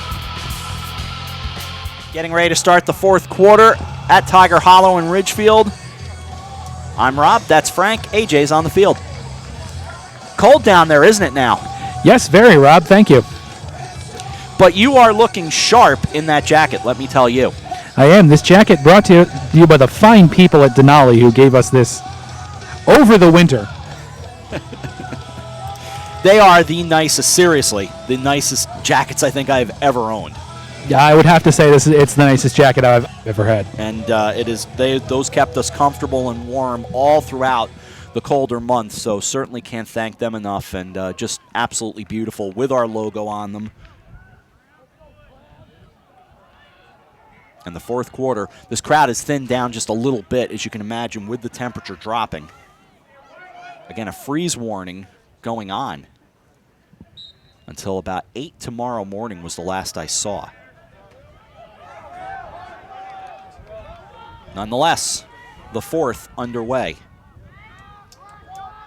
And Sevilla was able to win that draw, but it was actually the Tigers who came up with possession after he tried to throw it out onto the Greenwich offensive side of the field there. That freeze warning, to be exact, is in effect from 2 o'clock in the morning until 8 o'clock tomorrow morning, and it's for northern Fairfield, northern New Haven, northern Middlesex, northern New London, western Passaic, Orange, and Putnam counties. So all throughout the tri-state area with the temperatures in the upper 20s to the low 30s. That's certainly chilly for spring. It's supposed to be nice on Thursday at least. And then really into springtime temperatures by Sunday. We'll see the 60s. Here, ball is on the far side. And backed out for Skylar Blair. Now Peter Dearth, who's had himself a game. 1 minute gone by. Fourth quarter. Greenwich chasing 4, Ridgefield up 8-4. Tigers very deliberate on the attack here to start this quarter. Beaten up over a minute and 15 seconds of clock now. Still have not attempted a shot and in no rush to either. Deliberate and yet passive, Frank. This was a very low-scoring game early on before Ridgefield erupted for a bunch of goals, and they've got another one. Guess who? Dearth does it again. It's 9-4. And that was an absolute bomb. From 20 yards out, he tucked that right up underneath the crossbar. Upper 90, man. May have gotten a little bit of love from the crossbar, but when the ball's going that fast, it doesn't matter. What happens is it hits the bar, and then there's gravity, and it goes shooting down into that net. As we see on the replay here, Dearth retreats outside the 30, working to the middle. He'll step back here off the spin, winds up, and that is just a rocket to the top of the cage. And friends, a reminder, we're always social media savvy. Certainly on Facebook, we've got an Instagram, as well as our Twitter page, which we have a lot of fun with that feed at HAN Network CT, which is also where you can find us, Instagram, HAN Network on Facebook. Still working on the Snapchat side of things, but tweet us where you're watching, where you're listening, wherever you may be, and we have met all kinds of people that way. We've had a lot of fun with that. As Harrington lost the handle, it goes into the football end zone. Ridgefield comes away with it. They move from left to right in the orange with the white with the orange numbers and outlined in black. 9:57 to go. And Rob, so many times today we've seen the Greenwich offense stall because of missed passes or dropped passes. It has been a plague to them the entire day and why they trail by 5 right now. Took the words right out of my mouth, Frank. To be up 6 could be a dagger at this point, but we'll see. A lot of time left, 9:35 remaining. So get those tweets going and let us know where you are. And we'll mention them. I mention as many of them as I can. Certainly during the Turkey Bowl, which Frank doesn't like to talk about, there were a ton of tweets that day from places all over, and I mean all over the world. Well, we had Spain viewership throughout the FCAC playoff for hockey. We did. As they look for more, Gallioni lost the handle on it, comes over near side. They will retain the possession with 8:57 to go. And the stall warning is up, so the shot clock has been turned on now. Fourth quarter, 8:45 remaining. And AJ, can you give us a sense of what direction the coach is screaming out right now for these Tigers? Right, Frank, it seems to me like he wants them to work the ball more towards the center of the field in front of the net, but for whatever reason, not there yet. Flag comes down as they're behind the cage. Blair back there. Gets away from his man, now sets it up. Shot coming and deflected away. That will actually bounce all the way out of Tiger Hollow with 8:20 to go. And Rob, I can see that one actually did hit the crossbar. Cooper not able to get a stick on it. Penalty is going to be a slash on the Cardinals. It looks like it is on number 26. That is Danny Colligan. Colligan has been a mainstay on this Cardinals defense for a couple years now. He has been big for them today, blocking a couple shots even. Well, the first tweet we get says, enjoying this lacrosse match via my eyeballs at home. Well, wherever home may be, thank you for watching. 8:09 to go in a 9-4 game. Frank and I are enjoying it from the comfy confines of the press box at Tiger Hollow. And it really is a great press box. Even when we're here for football, it's very, very spacious, very well done. Dare I say a little homey. Yeah, comfy chairs. I would be an advocate for a little more room up here. Be my only thing. Back out, thrown down, and they score! That could be the dagger right there. It's 10-4. Guess who, Rob? 7:35 to go, and he scores again. And AJ, did that shot go in off the right post? It didn't look like it caught any post to me. It looked almost like it went between Cooper's legs. Nevertheless, a great shot going down low this time, changing up where they've gone normally. That shot came with 5 seconds left on the shot clock before the stall warning would have been whistled for a change of possession. And Rob, like you said, 7:35 to go. The way this game has been played right now, 6 goals feels a bit like a dagger. Yep. So Dearth now with his 5th, and it's 10-4. And Rob, this is for you. Castro has grounded out to second, but Brian McCann has scored. The Yankees lead 1-0. Well, Frank, I thank you. Along the near side it goes. Of course, driving here today, I listened to the greatest of them all.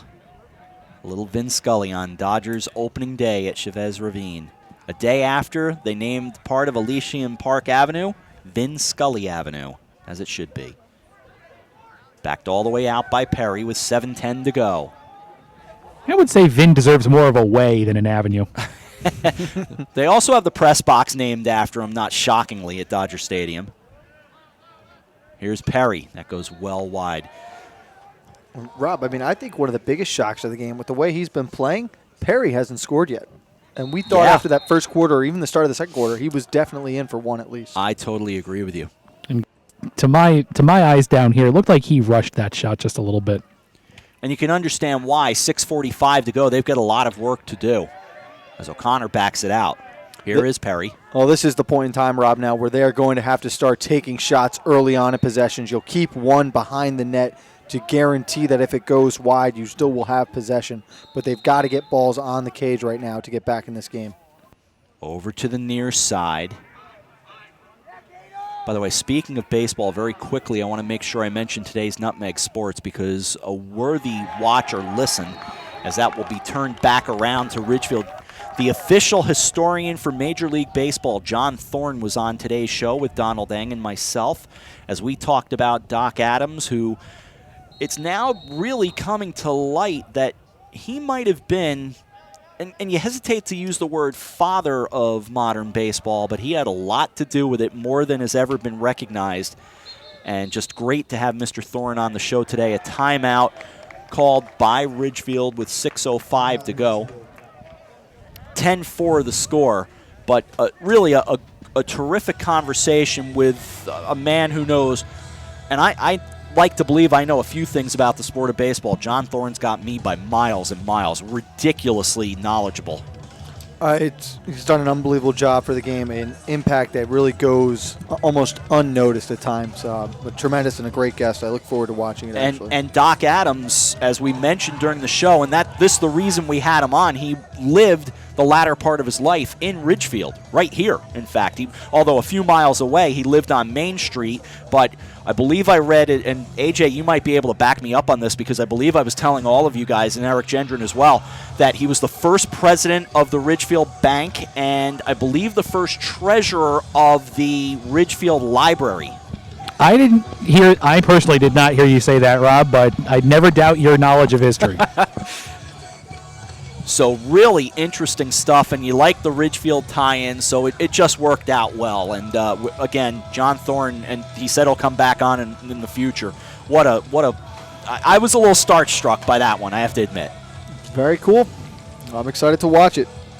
So you can find that on the archives at han.network. You did say Doc before, and I thought you were going to say Doc Emmerich. And you're all about hockey right now, aren't you? Are you kidding me? I started the playoff beard today. And yet, a quick note about that. The Eastern Conference, to me, is wide open. It's crazy because I think the Eastern Conference is wide open. I think the Western Conference is wide open. There just might be a more consistent group of talented teams in the West. And the East is more injury-riddled right now, so you're not sure who can make a run, and then the Capitals need to overcome the Capital Blues. Yes, I totally agree with that. I wonder if the Blackhawks can make another run. First of all, congrats to Patrick Kane, the first American ever to win the Art Ross Trophy for the scoring title. That was an unbelievable accomplishment. If you have Jonathan Taves and Patrick Kane on your team, anything is possible every postseason. Exactly right. But goaltending's such a big deal in the postseason for sure. 5.5 to go, 10-4.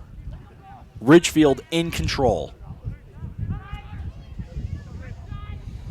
Tell you what, I'll come on Nutmeg Sports next week and we can just talk hockey playoffs. Deal. We'll spend a few minutes on it. Why not? Far side it goes. Played 20 yards out. Bring it over near side. It's an itch that has to be scratched. Oh. I can it's the tell. best time of the year. I can't wait. 5 minutes remaining. Stall warning has gone into effect. 30 seconds on the shot clock. Starts now. 4:50 to go. 10-4 score. Ridgefield very content to play keep away as they bring it over to the near side. Drew Fowler just trying to play keep away as well. 4:29 remaining. A pretty look of some cotton candy off to the left, to the west, as that sky gets very pink over there.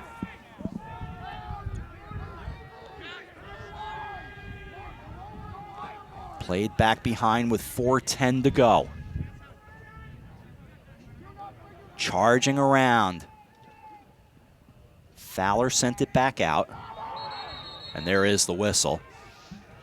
And I don't think Ridgefield would be upset with that possession at all. I don't think they minded at all. With a 6-goal lead, I think they were more than content to run that clock down.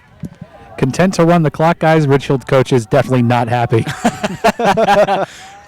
Disagreeing with the broadcasters and the team, for that matter. Let's say this, though. They did a great job getting back in transition because Greenwich picked it up and looked to run right away, but all 6 defenders got back into position in the zone and stopped any kind of fast break opportunity the Cardinals could have had here. Here's Harrington. Back to Will Perry. Backs it out.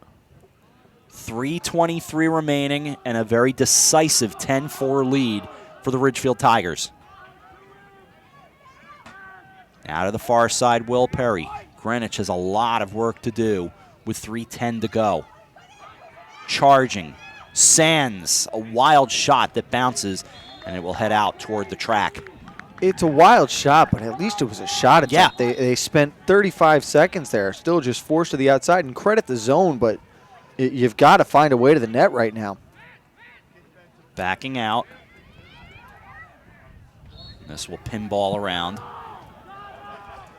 Frank, there have just been no inroads for any Greenwich attackers against the Tiger defense all night. No, the zone has really collapsed into as tight as they possibly could be around that house area, which you have right in front of the net, high slot.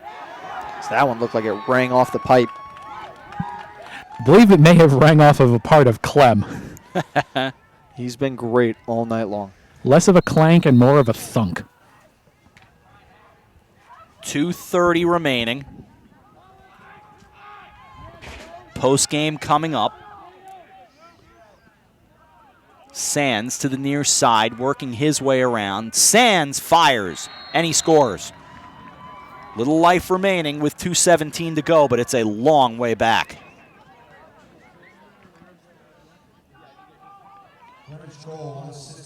So Sands with his second.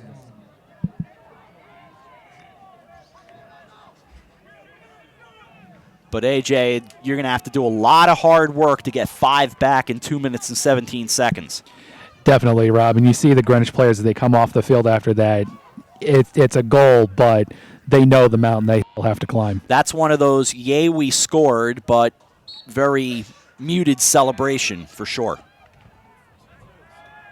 2:12 to go. Sevilla with yet another win off the opening draw. He's been about the only thing going right for the Cardinals today. And a whistle comes here with 2:03 remaining. A timeout. Let us grab a timeout as well. Greenwich chasing 5. Ridgefield leads 10-5. 2:03 remaining. You're watching the FCAC on the HAN Network.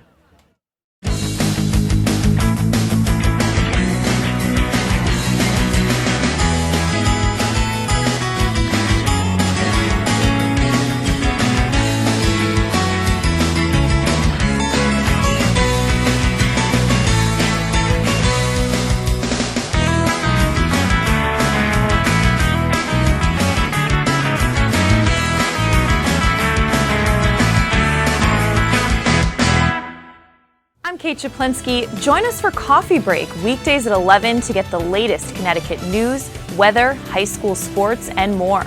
News doesn't get any more local than on Coffee Break on the HAN Network.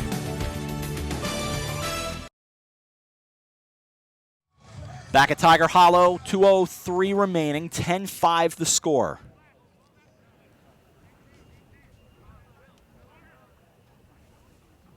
And Ridgefield trying to wrap up what will be a terrific win for them. They will improve to 2-0. Greenwich on the attack and a lot of work to do. 1:54 remaining. Harrington stops, feeds, The blast, they score again. A little bit of life still. O'Connor, and it's 10-6. Good shot by O'Connor. Was able to come near side against Clem. Made a good try on it, but it looks like it went in just between his elbow and his hip. Still 1:47 to go.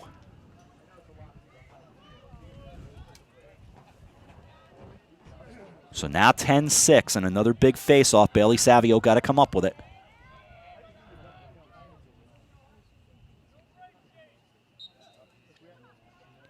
Had it, and they're going to go that way. So the win for Greenwich, and 1:44 remaining. Aggressive, to say the very least. Perry behind the cage. Here's Harrington. Sands, 1:35 to go, 10-6. Sands getting in close, and they score again.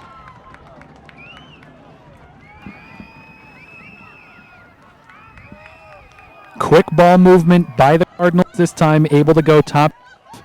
Still down 3, but we got something cooking. So now 1:28 to go and a 10-7 game. And Matthew Bauer does get the goal. So again, face-offs remain huge as they fight for it. Had it. Greenwich gets it. Ridgefield did have it. Here's Sands on net. Harrington goes to scoop it up. Clem comes away with it with 1:16 to go. He's got Harrington in his face, and they turn it back. There's the whistle. 1:08 to play. Deflected away and a big save. Rob, that one I can tell you definitely did hit a post. Well, the post can save things too. It can be your best friend. Sands on net. Another try. Finally, Ridgefield comes away with it with 53 to play. Ball loose again. Greenwich gets it back. And a timeout with 47 to play.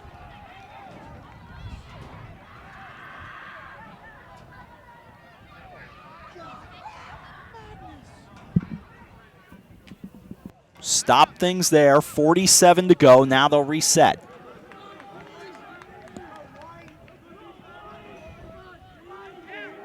They'll put it back in play, so no timeout. Here we go.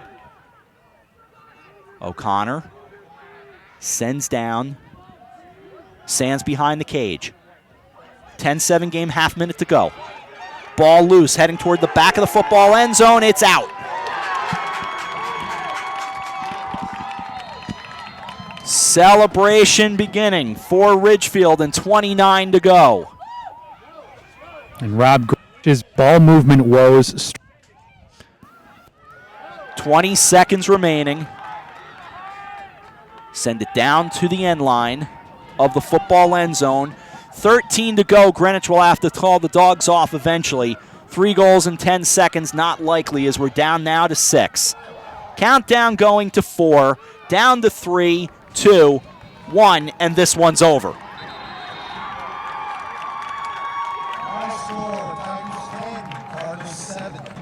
The Ridgefield Tigers come up with a 10-7 victory here at Tiger Hollow over the Greenwich Cardinals. For the Tigers, they improved to 2-0 on the year. Greenwich drops to 1-2. Frank and AJ come to you from the field in a moment. I'm back here in the booth. 10-7 the final score. We'll take a break. Post-game after this. You're watching the FCAC on the HAN Network. For more than 50 years, Triple S has been Fairfield County's expert service for carpet, upholstery, and drapery cleaning. We provide the best in repairs and in-depth restoration, understanding fabrics and how to properly clean and restore them. Our staff will come to your home to clean your wall-to-wall carpet to perfection. We can also pick up your fine carpets and bring them to our facilities. With locations in Norwalk, Stamford, and Stratford, Triple S will get the job done fast, big or small. At Triple S, you can count on our people as well as our cleaning. Find us at triplesclean.com or 203-847-8000. Had a sports injury or slip and fall that needs immediate care? Coastal Ortho Express Urgent Care gives you direct access to an orthopedic specialist fast without an appointment. Biking, golf, tennis, soccer, whatever the sports injury is, sprain or fracture, Coastal Ortho Express can help. Coastal Ortho Express Urgent Care open Monday through Saturday in the iPark building at 761 Main Avenue in Norwalk, or go to coastalorthoexpress.com. That's coastalorthoexpress.com. Like them on Facebook. Can't wait for it to get warmer so you can start fishing again? Get over to the Dock Shop, where they have the latest in fishing tackle, marine electronics, boating supplies, and more. But remember, the Dock Shop isn't your average tackle shop. You'll also find the finest selection of nautical apparel, jewelry, home decor, and gifts in New England. Boater, beach bum, fisherman, or simply love the New England coast, this is a unique place to shop. The Dock Shop, 51 Tokenique Road, Darien, 609 Riverside Avenue, Westport, dockshop.com. Back at Steve Lancaster Field at Tiger Hollow, Rob Adams, Frank Granito, A.J. Simonowski, and our entire crew. 10-7 the final score as the Ridgefield Tigers get a big win over the Greenwich Cardinals. We are awaiting our post-game guest who will join us momentarily, but just recapping the scoring, I mean, 17 goals, hard to go through them all. Skylar Blair got things going, and really that was huge for Ridgefield because Greenwich dominated the early possession, but Ridgefield able to get that first goal after Greenwich had dominated. It was 1-0 there. Then it was Chase Levesque to wind up the first. It was 2-0 after one. Second quarter, Jack O'Connor made it 2-1 for Greenwich, but Peter Dirth started putting on a show. That made it 3-1. Chase Levesque 4-1. Skylar Blair again 5-1. And then Peter Dirth again made it 6-1. And all of that coming really in a span of just about 2 minutes. Dirth at 5:53 to play, then Levesque at 5:45, then Blair at 4:20, and Dirth again at 3:34. So just one right after another for Ridgefield. To the third quarter we go. Bailey Savio got it started just 7 seconds in to make it a 6-2 game. Then Scooter Harrington 6-3. So 2 goals in the span of really just under a minute, and the Cardinals were back in business. But Peter Dirth answered to make it 7-3. Michael Sands cut it back to 7-4. But really that's as close as the Cardinals would potentially get, although there was some drama late. Because on came Mark Gallioni to make it 8-4 as we are into the third quarter at this point. And starting the fourth quarter, Peter Dirth made it 9-4, followed by Dirth again to make it 10-4. Then Greenwich, with just a few minutes left, got really good. Michael Sands, with 2:17 to play, made it 10-5. Jack O'Connor, with 1:47 to go, made it 10-6. And Matthew Bauer, with 128 to play, made it 10-7. Greenwich had some possessions and some opportunities. They just could not finish the job. So Ridgefield does get the 10-7 victory. We are expecting to talk with Peter Dirth any moment now. In fact, you can kind of spy A.J. Simonowski on the field, who has switched from being sideline reporter into producer mode, and it appears another reporter got to him first. So 10-7 the final score. Why don't we pay a few more bills here, and we'll come back to Tiger Hollow right after this. You're watching the FCAC on the HAN Network.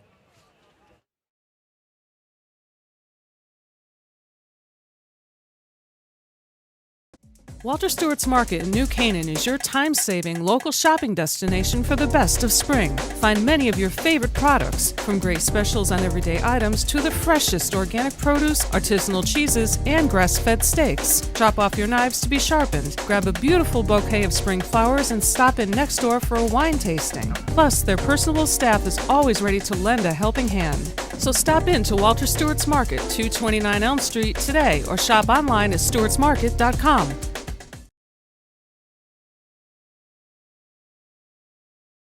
Join the HAN Network and Make-A-Wish Connecticut to help make travel wishes come true for local kids with life-threatening medical conditions. Donate your unused airline miles to the HAN Network Wishes in Flight campaign. Together we can share the power of a wish. We're back at Tiger Hollow. We head down to the field. Frank Granito's got a couple of guests. Frank, it's all yours. Thank you, Rob. I'm joined with Chris Clem, Peter Dirth. Guys, congrats on the great win. Chris, let's start with you. You were unbelievable in net tonight, standing up so strong. Let's talk about your defense, though. You guys came out with the zone and really did a great job of keeping Greenwich to the outside. What can you say about those guys? I mean, Greenwich is a great team, but for our first game against Greenwich, I think we played a great zone. Kept them to 7 goals. So defense helped me make those clears, and I helped the defense make those stops. So I think we played a great zone in that sense. 7 goals, and a couple of them came at the end when they're in desperation mode. They had an early push at the start of the second half, but you really stood up, came back with 4 big saves. What was going on for you in net tonight? I mean, through my head, I knew I had to make those stops to help my team successfully win this game, and ended up doing so. But through my head, it was just like, got to make that next stop. Even if a goal goes in, got to make the next save, got to make the next big play to help my team to succeed. So. And speaking of goals going in, Peter, you poured in a bunch tonight. You guys were clicking on offense from the get-go. There looked to be a little bit of a slow moment at the start of the second quarter, but then you really put on the pressure. What was working for you guys? I think just in the second quarter there, we had Coach down at our end. He's got a great history of lacrosse, a lot of great IQ there, so he was able to help us out, and everyone just worked well together. We had a great game plan, followed it, and we just had a lot of assisted goals, and everyone was clicking. Obviously, there are high expectations for this team. You guys see yourselves as one of the elite programs in the conference. What does this kind of win say tonight for you guys? It's just great for our attitude early. A lot of these guys, it's their first time playing in a big game, so for us to get a win like that, it's really going to help the confidence in everyone. And, we think we can play with everyone, and we're just trying to prove it every game. Thanks a lot, guys. Congrats again on the win. Rob, let's send it back up to you. All right, guys, thank you very much. Great job on the field by not only Frank, but A.J. Simonowski. Again, final score 10-7 as Greenwich drops to 1-2. Ridgefield improves to 2-1. And with all that said, here on a Tuesday night in Ridgefield, that will do it. Final score, Ridgefield 10 and Greenwich 7. We are back with you tomorrow for baseball from Staples High School. Host the Stamford Black Knights. Looking forward to that one. I'll have the call for you, and that is tomorrow afternoon right here on the HAN Network. Game time expected to be at 4 o'clock. Coffee break gets your day started tomorrow at 11 o'clock, including highlights from this very same game. For our entire crew here at Tiger Hollow, we welcome Harrison Steinerth to the crew, as well as Marty Hersom, Tim Murphy, JB Cousins, AJ Simonowski, Frank Granito, Eric Gendron directing. For all of them, I'm Rob Adams. The final score, Ridgefield 10, Greenwich 7. Thanks for watching the FCAC on the HAN Network, and that's what you've been watching from here at Ridgefield's Tiger Hollow. From here in Ridgefield, good night, everyone.